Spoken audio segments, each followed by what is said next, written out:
Syederalun, sebuah postingan seorang pria yang mengaku membangun jembatan memakai uang pribadinya sendiri viral di media sosial. Pria tersebut mengaku menghabiskan 3,7 miliar rupiah untuk membangun jembatan. Berdasarkan penelusuran tribunnews.com, cerita ini pertama kali diunggah oleh akun Twitter Joyo Waskito pada 3 Mei 2022 lalu. Warganet tersebut membagikan sebuah foto yang memperlihatkan jembatan yang menghubungkan dua wilayah.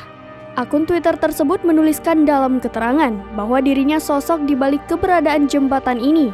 Ia mengaku mengeluarkan uang pribadinya sebanyak miliaran rupiah untuk membangunnya.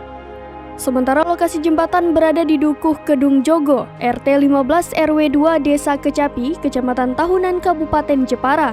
Ia juga mengatakan Bupati Jepara dan Gubernur Jateng Ganjar pura-pura tidak mengetahuinya. Hanya Bupati Grobogan yang mengucapkan terima kasih. Ia mengatakan warga sekitar sulit beraktivitas karena di Desa Kecapi merupakan daerah pegunungan, sehingga sangat membutuhkan fasilitas jembatan.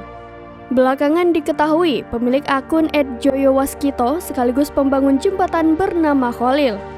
Pria yang akrab disapa Mbah Kholil itu merupakan warga Dukuh Kedung Jogo, Desa Kecapi, Kecamatan Tahunan, Kabupaten Jepara.